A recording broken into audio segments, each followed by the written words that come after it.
Welcome back to my channel मेरे प्यारे बच्चों। ठीक है, आज एक नए टॉपिक के साथ अपन फिर स्टार्ट कर रहे हैं 5th यूनिट।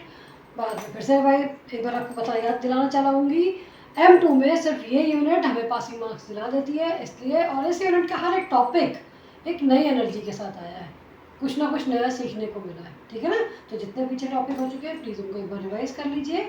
और आज एक नया टॉपिक वेक्टर इंटीग्रेशन, जो कि सबका पढ़ा हुआ है, आपको मज़ा आएगा करने में। चलिए स्टार्ट करते हैं नया टॉपिक वेक्टर इंटीग्रेशन। क्वेश्चन लिखा हुआ है F vector is e raise to the power ti plus T square J minus e raise to the power minus 2tk। Then find integration with limit 1 to 2 f of t dt। Simple integration है, जैसा कि हम 12th में पढ़ चुके हैं, वही integration है, बस और सिर्फ क्या डिफरेंस है कि हम वेक्टर को इंट्रोड्यूस कर रहे हैं। दैट मीन्स तीनों का इंटीग्रेशन करेंगे एंड लास्ट में क्या पुट करोगे मेरे प्यारे बच्चों, लिमिट, अपर लिमिट माइनस लोअर लिमिट। ठीक है ना, कॉपी पेन लेके अपना क्वेश्चन स्टार्ट करिए और मैम के उसके साथ आंसर को मैच करिए कि आंसर सेम है कि नहीं। सबसे पहले अपन करेंगे integration e raise to the power ti plus T square J minus e raise to the power minus 2tk। Integration e raise to the power t का integration e raise to the power t, I को बाहर कर दीजिए और यहाँ पे limit रख दीजिए। फिर से j को बाहर कर दीजिए, टी स्क्वायर का इंटीग्रेशन t³/3। देन आप क्या लिखेंगे, लिमिट माइनस k को बाहर कर दीजिए, e raise to the power minus 2t का इंटीग्रेशन क्या होगा, e raise to the power minus 2t upon minus 2, तो माइनस 2 को कर दिया और ये minus minus plus 2।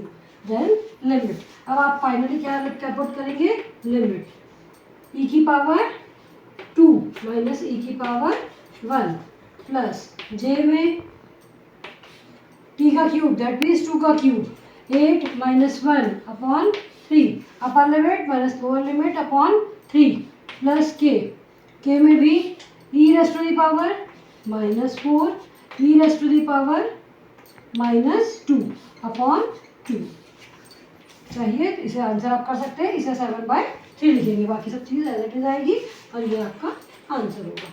Simple integration है, जैसा कि हम कर चुके हैं पहले, पर इसमें बेस्ड क्वेश्चन आता है, इसलिए ये है आपका सिंगल इंटीग्रेशन, दैट मीन्स की लाइन इंटीग्रेशन। ठीक है, अगर डबल इंटीग्रेशन आएगा तो अपन उसे क्या बोलेंगे, सरफेस इंटीग्रेशन, और अगर 3 आएगा तो वॉल्यूम इंटीग्रेशन। तो ये एक टॉपिक है 5th यूनिट में, line, surface and volume integration.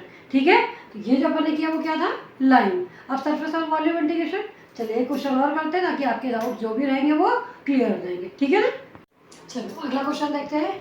Evaluate f dot dr where f is x² y² i plus yj and the curve c is y² equal to 4x in xy plane from 0 0 to 4 4। ये आपको क्या mention करी गई है, limit.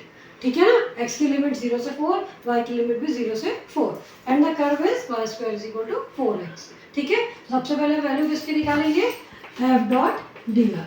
f की value क्या है आपकी, x² y² i plus yj, dr की वैल्यू dxi प्लस dyj। ठीक है ना, that means f dot dr क्या हो गया, x² y² dx plus y dy। क्यों, क्योंकि i dot i 1 j dot j 1।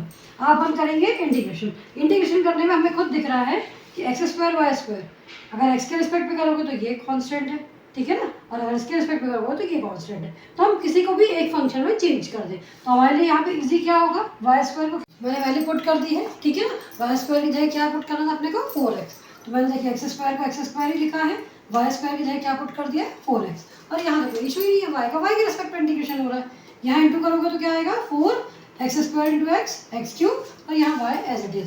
दोनों की लिमिट रखेंगे, x की लिमिट 0 से 4 है और y की लिमिट 0 से 4, तो मैंने x की भी लिमिट रख दी और y की। इसको इंटीग्रेट कर रहे हैं बेटा तो क्या आएगा, x क्यूब का इंटीग्रेशन x की पावर 4 अपॉन 4। ठीक है, लिमिट पुट कर दी, y का इंटीग्रेशन y²/2, लिमिट पुट कर दी, 4 से 4 कैंसिल कर दिया मैंने, लिमिट पुट करोगे तो क्या आएगा, 4 की पावर 4, और सेम यहाँ पे 4² अपॉन 2, दैट मीन्स 16/2, 4 की पावर 4 256, 16/2 8, दोनों को एड ऑन कर दोगे 264। सिंपल इंटीग्रेशन है, कभी कर्व के फॉर्म में दे देते हैं, कभी डायरेक्ट दे देते हैं, इसलिए इसको बिल्कुल छोड़ना मत और बिल्कुल घबराना नहीं। सिंपल इंटीग्रेशन है, नॉर्मल इंटीग्रेशन करिए, चाहे लाइन का क्वेश्चन आ जाए, चाहे सरफेस का आ जाए, चाहे वॉल्यूम का आ जाए। मैं कुछ क्वेश्चन लिख रही हूँ बट क्वेश्चन सॉल्व नहीं कर रहे हैं, मेरे पास आंसर नहीं आ रहे हैं, वो आंसर आने बहुत ज़रूरी है, क्योंकि एग्ज़ाम्स जून लास्ट या जून में ही है आपके नियर अबाउट। तो प्लीज़ प्रैक्टिस करिए और इस यूनिट के कोई भी क्वेश्चन को बिल्कुल स्किप नहीं करना है, ठीक है ना। प्लीज़ क्वेश्चन सॉल्व करिए, और अगर आपको मेरे क्वेश्चन और ये मेरे सॉल्यूशन समझ में आया हो तो प्लीज़ अपने फ्रेंड्स को भी लाइक करने की कोशिश करिए कि लाइक शेयर एंड सब्सक्राइब करें मेरे चैनल को, ठीक है ना। Have a nice day.